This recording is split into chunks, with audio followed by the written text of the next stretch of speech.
आज का ये एपिसोड शुरू करने से पहले एक छोटी सी बात। क्या आप भी अपना पॉडकास्ट बनाने की सोच रहे हैं? तो एंकर ट्राई कीजिए। ये पॉडकास्ट बनाने का सबसे आसान तरीका है। नंबर 1, ये फ्री है। नंबर 2, इसमें कई सारे ऐसे टूल्स हैं जो आपको अपने फ़ोन और कंप्यूटर पर रिकॉर्ड और एडिट करने की फैसिलिटी देते हैं। नंबर 3, आप अपने पॉडकास्ट को डिस्ट्रीब्यूट भी कर सकते हैं, जिससे इसे स्पॉटिफाई और दूसरे प्लेटफॉर्म पर सुना जा सके। तो डाउनलोड कीजिए फ्री एंकर ऐप या विजिट कीजिए anchor.fm पर अपना पॉडकास्ट स्टार्ट करने के लिए। ये तो थी एक छोटी सी जानकारी, और अब शुरू करते हैं एपिसोड का सिलसिला। तो आज के एपिसोड में लीजिए सुनिए आचार्य चतुर्सेन शास्त्री के लिखे उपन्यास सोमनाथ के 35वें भाग दामोदर की कूटनीति को मेरी यानी समीर गोस्वामी की आवाज में। श्री भस्मांक देव को नगर के अवंती द्वार से बाहर कर दामोदर पीछे लौटे। इसी समय आनंद ने सम्मुख आकर प्रणाम किया। दामोदर ने प्रसन्न होकर कहा, हो गया? जी। कुछ देर दामोदर कुछ सोचते रहे, फिर उन्होंने कहा, आनंद, सुना है नांदोल में सैनिक तैयारियां बड़ी धूमधाम से हो रही हैं।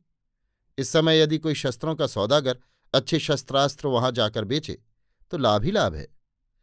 महाराज, एक अच्छा सौदागर आज ही अपने साथ बहुत से शस्त्रास्त्र लेकर जाने वाला है। ये तो बहुत अच्छी बात है।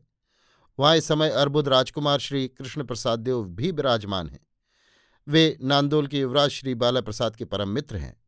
दोनों मित्रों को शस्त्र विद्या का भी बड़ा शौक है। यदि वो गुणी उन्हें शस्त्र संचालन से प्रसन्न करके उन्हें अनुकूल कर ले तो भविष्य उसका बहुत उन्नत हो सकता है। पाटन राज्य की ओर से उसे प्रमाण पत्र दिया जा सकता है। सौदागर निश्चय ही इन दोनों राजकुमारों को अपनी अस्त्र विद्या से प्रसन्न कर लेगा। परंतु आनंद, नांदोल के राजकुमार और अर्बुदेश्वर के पाटवी दोनों ही परम रसिक हैं। वे गान वाद्य के भी बड़े प्रेमी हैं। यदि वो गुणी सौदागर संगीत का भी पारखी हुआ तो राजकुमारों का प्रिय अंतर्वासी बन सकता है। आनंद ने हंसकर कहा, महाराज, वो सौदागर ऐसा ही पटु और पारंगत है। तो आनंद, ये मुद्रा ले, तू प्रमाण पत्र तैयार करके सौदागर को दे।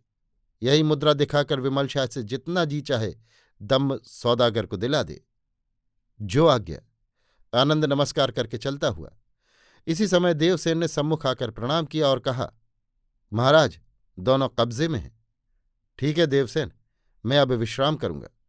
तू जा विमल शाह के घर और उनसे कह कि महामंत्री वीकर्ण शाह पर कड़ी नजर रखें और उसके घर पर भी पहरा बैठा दें। देवसेन प्रणाम करके चला गया। दामोदर ने अपने आवास में जा विश्राम किया। अभी सूर्य की एकाधी किरण पूर्व दिशा में फूटी थी।